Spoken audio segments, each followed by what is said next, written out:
Saudara, tak ada yang menyangka di hari Jumat pagi puluhan pekerja yang tengah mengais rejeki malah kehilangan nyawa. Peristiwa naas itu terjadi di Gunung Kuda, Kecamatan Duku Puntang, Cirebon, Jawa Barat. Galian batu alam yang selama ini menjadi sumber penghidupan warga, hari itu tiba-tiba ambruk menyebabkan 21 orang tewas dan 4 orang lainnya masih dalam pencarian.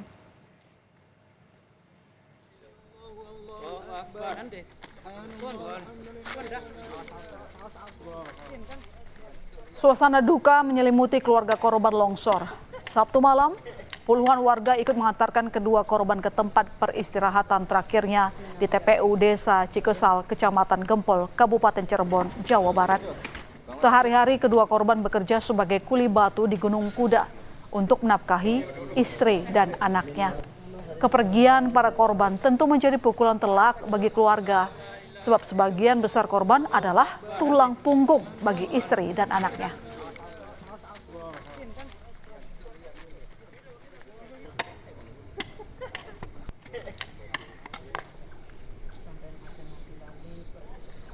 Duka mendalam salah satunya dirasakan Yuni Mulyatiningsih, istri dari Rino Ahmadi yang menjadi korban tewas musibah longsor Gunung Kuda. Jumat sore, dia mendengar kabar bahwa suaminya yang bertugas sebagai operator alat berat ditemukan dalam kondisi meninggal dunia. Yuni tak kuasa menahan kesedihan yang mendalam lantaran orang terkasihnya telah wafat. Yuni terbayang putrinya yang masih berusia 4 tahun. Satu-satunya buah pernikahan Yuni dan Rino di tahun 2020 itu kini menyandang status yatim dan tak lagi melihat ayahnya.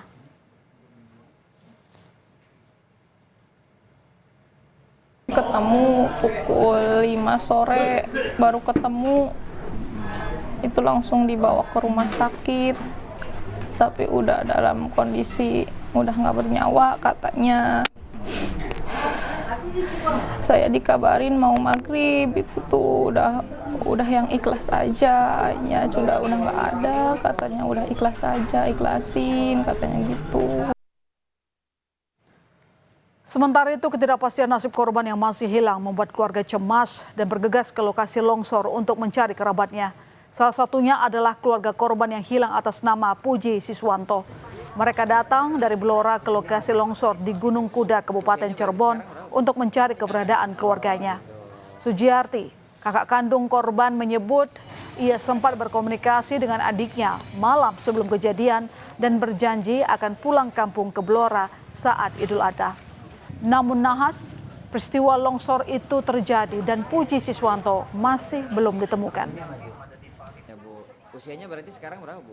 Keluarga kita semua itu semoga bisa cepat ketemu, apapun itu, iya, apapun kondisinya bisa cepat ketemu gitu.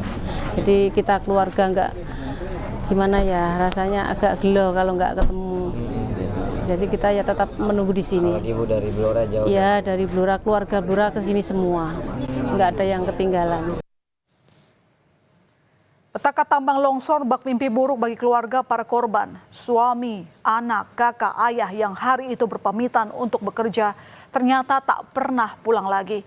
Bukan hanya pilu kehilangan sosok keluarga, mereka yang ditinggalkan juga hilang arah karena tak lagi punya penyokong keluarga. Petaka ini juga menyisakan trauma bagi para korban selamat.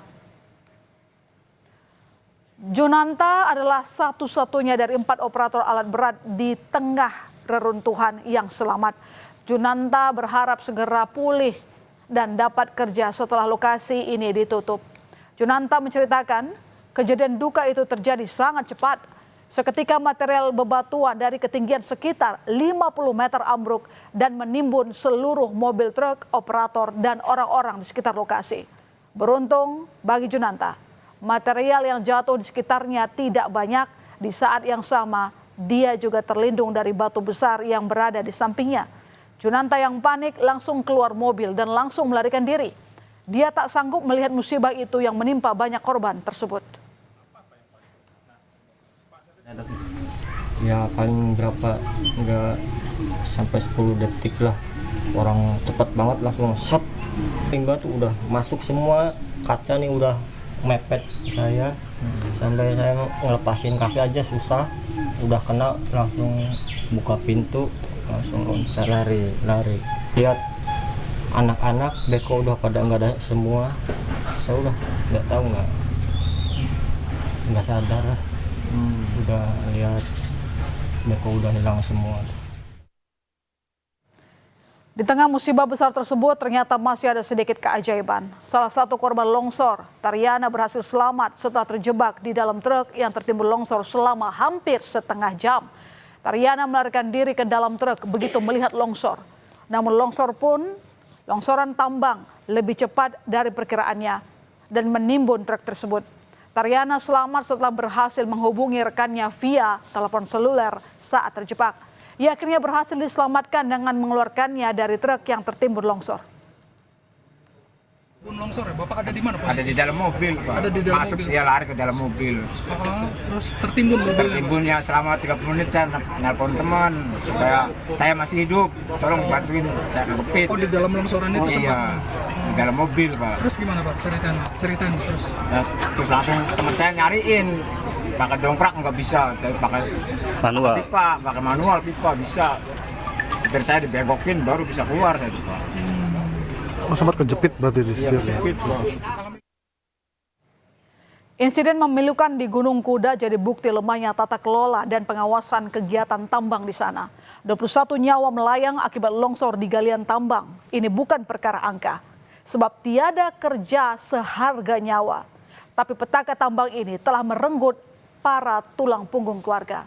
Belum lagi, famili di rumah cemas menanti kabar keberadaan anggota keluarganya yang sampai saat ini masih hilang. Longsor maut di Gunung Kuda harus ada yang tanggung jawab. Rupanya jauh sebelum Deddy Mulyadi jadi gubernur Jawa Barat, dia pernah mengingatkan potensi bala di Gunung Kuda. 7 Oktober 2021 dia datang lokasi galian C. Kala itu Deddy masih duduk sebagai anggota Komisi 6 DPR RI. Deddy bilang aktivitas penambangan di sana tak penuhi standar keamanan para pegawainya. Deddy yakin kalau lihat dari cara menambangnya, potensi roboh atau longsor sangat tinggi. Tapi karena sudah berizin dan izinnya berlangsung sampai bulan Oktober 2025 dan waktu itu saya tidak punya kapasitas apapun untuk menghentikan, maka penambangan tersebut terus berlangsung. Tegas, Deddy bilang petaka longsor di galian C Gunung Kuda jadi tanggung jawab pengelola tambang. Kebijakan diketok, sanksi diberi. Deddy perintahkan jajaran Dinas SDM Provinsi Jabar untuk menyetop kegiatan penggalian dan mencabut izin tambang. Izinnya kan tahun 2020. Tahun 2020 berakhir bulan Oktober tahun 2025. Jadi moratorium dilakukan ketika melihat perizinan. Jadi izin yang habis tidak kita perpanjang. Jadi ini izin habisnya bulan Oktober. Tetapi karena ini peristiwanya terjadi saat ini dan Dinas SDM Provinsi sudah beberapa kali memberikan surat peringatan tentang bahaya pengelolaan tambang ini. Tetapi kan kalau langsung menghentikan kan kita tidak bisa. Nah untuk itu maka tadi malam kami sudah mengeluarkan sanksi administratif dalam bentuk penghentian izin, pencabutan izin dari tambang ini. Malapetaka tak cuma terjadi di Gunung Kuda saja, tapi merembet ke kehidupan keluarga yang kehilangan tulang punggungnya. Keluarga korban gelisah bagaimana nanti melanjutkan hari-hari ke depan. Kepada Gubernur Jawa Barat, korban yang selamat sampaikan harapan. Sebab pasca penderitaan yang dialami, pemerintah kini jadi tempat bersandar agar roda kehidupan mereka bisa terus berputar. Deddy Mulyadi janji bakal bantu ringankan keluarga korban petaka tambang Gunung Kuda.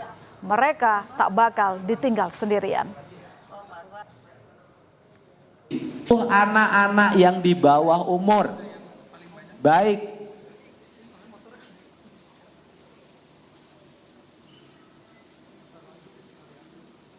yang sekolah maupun yang tidak sekolah, semuanya menjadi tanggung jawab saya untuk makan dalam setiap harinya.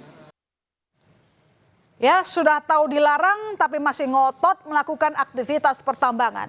Polisi akhirnya tetapkan 2 tersangka lantaran lalai hingga puluhan nyawa meregang sia-sia.